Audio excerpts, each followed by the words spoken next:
Hey, this is Mike Gingrich. Welcome again to another Live with Mike, where each week we try to bring you something that's going to help you with your business website marketing and search engine optimization, the tools, the tech, the software that you need to continue to stay innovative, up to date, gain efficiencies in your business. This week, we want to take a look at evergreen content, what it is, how you can create it, what it means for your website, and how it improves your search engine rankings. All right.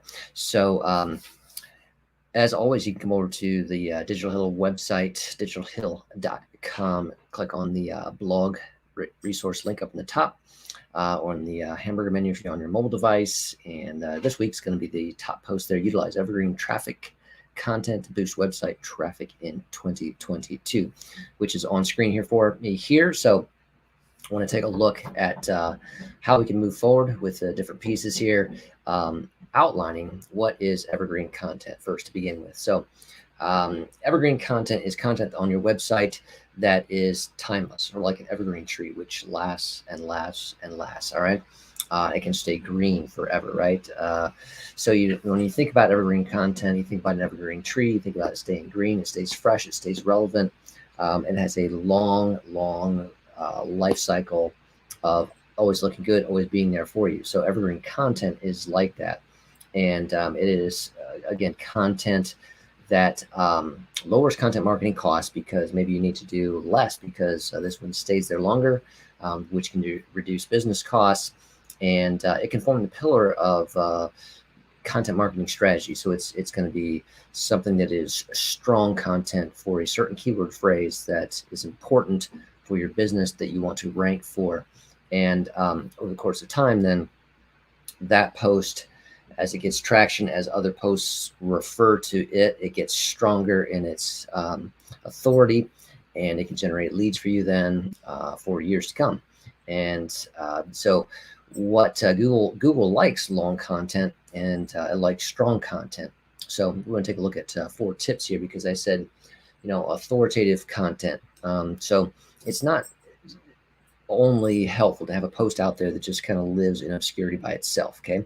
A post that you put out there, and if you optimize it so that your keyword phrases in the titles, in the first paragraph, it's represented another 2 or 3 times in the content that is 600 to maybe 800, tops 1,000 words, and then it's in the final paragraph as well, and it's in the alt descriptions, in the images. That's your keyword phrase. Okay. So also you want to have a couple authority links in there. So those are links that in your site that kind of back up, give credibility to your content by linking out to other resources. So what are top resources in your site you can link out to? You can do that there. And then also, can you internally link? Can you link to at least one other, if not 2 other reference material in your website that talk about this? Okay. And then that's the pillar content.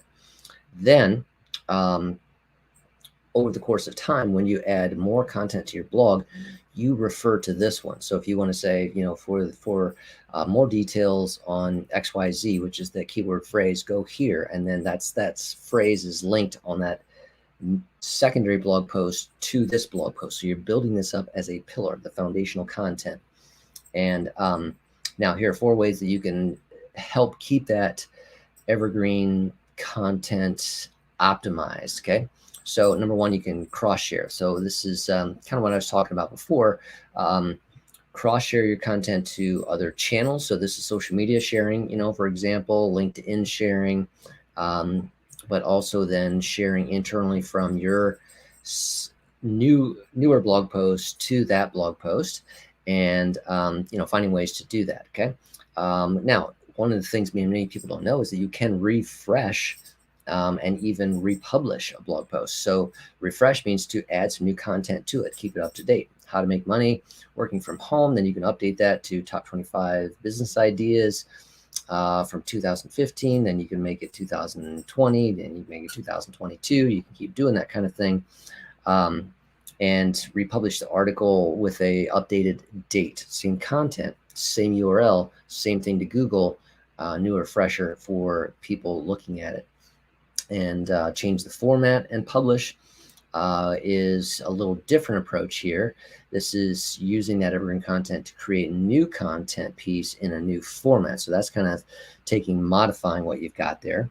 And then you can kind of create more evergreen content so that you have things that are connecting to each other. So you're developing an interweb of connectivity on your site. And if you have any partner or sister sites, that those are also referencing it, right? So there's power in that matrix. The more it's connected, the more things that are pointing to it, the better. And the higher the authority of those other sites that are pointing to it, the better. So we've had some continued growing success with a number of those things for evergreen content.